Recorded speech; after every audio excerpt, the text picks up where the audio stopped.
Hello students, welcome back to the channel. आज हम class 6 का सेकेंड चैप्टर करने जा रहे हैं, सॉर्टिंग मटेरियल इनटू ग्रुप। जैसे कि हम जानते हैं कि कॉम्पिटिटिव एग्जाम के लिए एनसीईआरटी कवर हो रही है, तो इसमें सिर्फ और सिर्फ वही चीज़ें हम पढ़ेंगे जो एग्जाम रेलिवेंट हैं और अब पॉइंट टू पॉइंट यहाँ पे टिक मार्क करा है, आप उससे नोट्स बना सकते हो। और ये बहुत छोटा सा चैप्टर है तो बहुत जल्दी खत्म हो जाएगा। खैर, जैसे कि चैप्टर का नेम है सॉर्टिंग मटेरियल इनटू ग्रुप्स। तो यहाँ पर बहुत ही बेसिक चीज़ें जो सब लोग ऑलरेडी जानते होंगे, बट यहाँ पे कुछ डेफिनेशंस हैं जो कि पूछ ली जाती हैं स्पेशली सीटेट के एग्जाम में, तो उसकी हम बात करेंगे, पॉइंट टू पॉइंट चलेंगे। तो यहाँ पर सबसे पहले बात करते हैं प्रॉपर्टीज ऑफ मटेरियल की कि क्या क्या प्रॉपर्टीज होती हैं। तो बेसिकली हम जानते हैं कि प्रॉपर्टीज में अगर देखा जाए तो कुछ चीज़ें हार्ड होती हैं, कुछ सॉफ्ट होती हैं, कुछ ट्रांसलूसेंट होती हैं, कुछ ट्रांसपेरेंट होती हैं, ओपेक होती हैं। तो यही सारी चीज़ें छोटी मोटी चीज़ें हैं जो इस चैप्टर में हैं।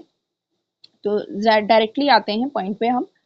तो सबसे पहले यहाँ पे दे रखा है हार्डनेस। ठीक है, हार्डनेस की डेफिनेशन एग्जाम में पूछी जा सकती है आपसे, मतलब एग्जाम में डेफिनेशन दे देंगे, बोल सकते हैं किसी डेफिनेशन इस तरह से। सो हम सब जानते हैं कि the material which can not be compressed और स्क्रैच्ड इजिली आर सॉफ्ट। ठीक है, कैन कंप्रेस्ड और स्क्रैच्ड।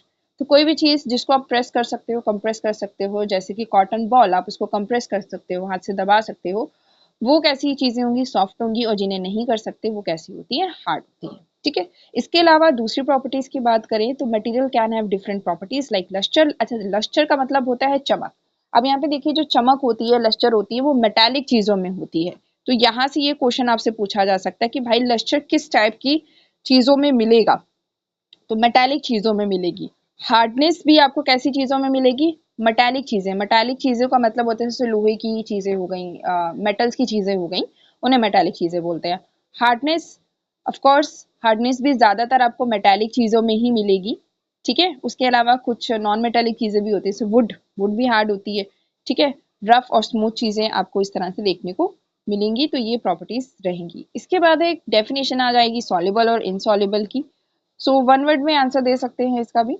भाई जो चीजें क्या होती हैं, वाटर में कंप्लीटली घुल जाती हैं, उन्हें हम क्या बोलते हैं, वो वाटर सॉल्युबल होती हैं। घुलकर डिसअपेयर हो जाती हैं, गायब हो जाती हैं, वो वाटर सॉल्युबल होती हैं। और जो डिसअपेयर नहीं होती हैं, फिर भी वहीं पे रहती हैं, तो उन्हें हम क्या बोलते हैं, इनसॉल्युबल बोलते हैं। देखिए, आप इनके नोट्स बनाते जाइएगा, मैंने यहाँ पे हाईलाइट कर दिया है, तो आप डायरेक्टली वन लाइन में सारी चीजें लिखते चले जाएंगे, इजी हो जाएगा नोट्स बनाना। और ये एनसीईआरटी का रहेगा, जैसे कि हम जानते हैं कि ज्यादातर एग्जाम्स में और सीटेट में स्पेशली एनसीईआरटी से बाहर कुछ नहीं पूछा जाता है। तो यहाँ पर चैप्टर से ही हम सारी चीजें कवर करने वाले हैं। एक एक चीज, एक एक लाइन एनसीईआरटी की आपके लिए हाईलाइटेड रहेगी, ताकि आपको पूरा चैप्टर ना पढ़ना पड़े, और जो इंपॉर्टेंट है, एग्जाम रेलिवेंट है, आप डायरेक्टली उसके नोट्स बना सकते हो। ठीक है, ओके। नेक्स्ट यहाँ पे आगे प्रॉपर्टी की बात करते हैं। तो यहाँ पे ट्रांसपेरेंट, ट्रांसलूसेंट और ओपेक की बात की गई है। भाई ट्रांसपेरेंट चीजें वो होती हैं जिनके थ्रू आप देख सकते हो, जिनके आर पार देख सकते हो, जैसे कांच का ग्लास हो गया, पानी हो गया, एयर हो गई। ठीक है, और सम प्लास्टिक्स, अब देखो ट्रांसपेरेंट प्लास्टिक भी होती है, जैसे ये डिब्बे आपके सामने रखे, ये प्लास्टिक के डिब्बे हैं। ठीक है, तो ये ट्रांसपेरेंट है। तो सारी प्लास्टिक ट्रांसपेरेंट नहीं होती, पर कुछ होती हैं। तो ऐसी चीजें जिनके आर पार हम देख सकते हैं, उसको हम बोलते हैं ट्रांसपेरेंट। और ऐसी चीजें जिनके आर पार आप नहीं देख सकते, ठीक है, जैसे पत्थर हो गया या लकड़ी हो गई, इसके आर पार आप नहीं देख सकते, तो उस चीजों को हम बोलते हैं ओपेक। अब यहाँ पे ट्रांसपेरेंट और ओपेक के बीच में एक और प्रॉपर्टी आती है जिसको हम बोलते हैं ट्रांसलूसेंट।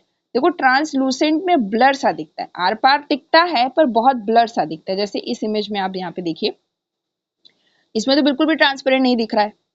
ठीक है, आर पार नहीं दिख रहा, पर यहाँ पे देखिए इसका फेस का इमेज थोड़ा सा दिख रहा है, पर क्लियर नहीं दिख रहा। तो ये ट्रांसलूसेंट है। ऐसे कुछ शीशे भी आते हैं, ठीक है, जो ब्लर सा इमेज देते हैं, तो जिनसे आप पूरी तरह, लाइट पूरी तरह पास ना हो पाए, उसको हम क्या बोलते हैं, ट्रांसलूसेंट बोलते हैं।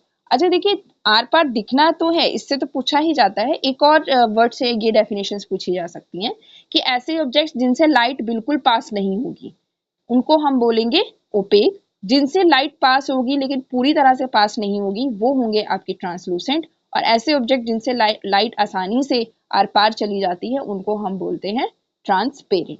भाई लाइट की वजह से ही आपको चीजें क्या होती हैं, आर पार दिखती हैं या नहीं दिखती हैं। देखो, ग्लास को, लकड़ी को लाइट क्रॉस नहीं कर पाएगी, इसीलिए लकड़ी के आर पार चीजें नहीं दिखेंगी। ट्रांसलूसेंट में थोड़ी सी लाइट क्रॉस कर पाती है, इसलिए थोड़ा सा दिखता है, हमें ब्लर दिखता है। और ट्रांसपेरेंट में कंप्लीटली क्या होती है, लाइट आस पास चली जाती है जिसकी वजह से चीजें दिखाई देती हैं। ठीक है, तो ये रीजंस पूछे जा सकते हैं कि भाई आपसे एग्जाम में क्वेश्चन पूछा जा सकता है कि ट्रांसलूसेंट में चीजें ब्लर क्यों दिखाई देती हैं। तो आपसे ऑप्शन दे देगा क्योंकि लाइट कंप्लीटली पास नहीं होती है, कंप्लीटली पास हो जाती है, नन ऑफ द अबव, इस तरह से लाइट से रिलेटेड क्वेश्चन दे देंगे अगर इसी क्वेश्चन को टफ बनाना हुआ तो लाइट के रिगार्डिंग भी इसको याद रखिएगा। ठीक है, अब ये आप खुद से नोट डाउन कर सकते हैं अपने नोट्स में क्योंकि यहाँ पे नहीं दे रखा है, बट अगर थोड़ा सा बताना हुआ या फिर उन्हें हार्ड बनाना हुआ तो वो लाइट के रिगार्डिंग ट्रांसलूसेंट, ट्रांसपेरेंट और ओपेक आपसे पूछेंगे। ठीक है, तो इस चैप्टर में बस इतना ही था, इसी के रिगार्डिंग सारी चीजें थी। तो ये चैप्टर खत्म हो गया है आपका। इसका जो पहला चैप्टर है जो कि ग्रेन से रिलेटेड है, कंपोनेंट्स ऑफ फूड से रिलेटेड है, वो प्रीवियस जो वीडियोस पड़े हुए हैं उसमें थोड़ा काफी ज्यादा डिटेल से मैंने उसको समझाया है क्योंकि आगे हमें पढ़ना ही है उसके बारे में, कार्बोहाइड्रेट्स, प्रोटीन्स, तो उसको मैंने बहुत डिटेल में कर दिया ताकि आगे भी आएगा तो वो उसी में कवर हो जाएगा। ठीक है, तो वो वीडियोस आप जरूर देख लीजिएगा। बाकी अब हम क्या करेंगे, अब हम एनसीईआरटी की सारी क्लासेस की एक एक चैप्टर को उठाएंगे और उससे शॉर्ट लिस्ट करेंगे इंपॉर्टेंट पॉइंट्स और उनको लाइन टू लाइन समझते चले जाएंगे। आज के लिए इतना ही रखते हैं। Thank you.